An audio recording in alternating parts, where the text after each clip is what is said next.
ginagawang kalandilangis. Yan, nakita nyo naman. Diyan kami ngayon nagluluto. Nagpapakulo kami ngayon. Ayan. Nakita nyo, patak-patak lang.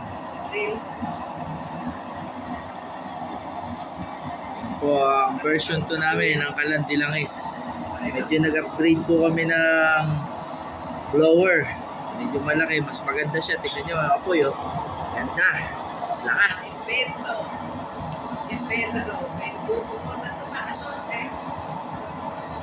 Mainit to yung kan. Yung spring bakal. Ayan, ganyan po siya kalakas. Oh. Ayan. Nakita nyo naman po, napakaganda ng apoy. Ayan, oh. Ayan, patak-patak lang po ang langis. Ayan, nakita nyo naman, walang kausok-usok doon.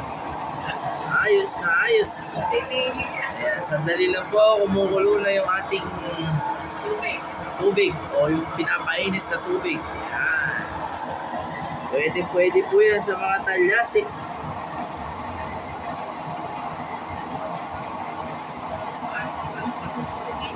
Perfect.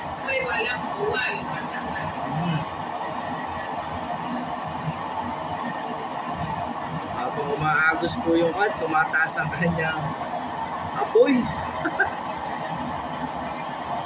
Ayan, lumalakas po. Konti lang. Pag lumalakas pong ganyan, hindi pong hinaan lang ang ating langis na tumatapon sa kanya. Yan, o kaya off nyo muna para humina-hina siya ng konti.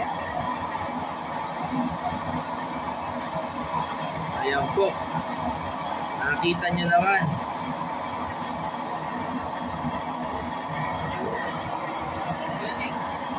Yan, ganyan po yun.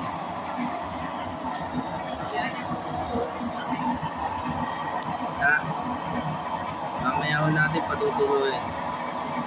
Okay.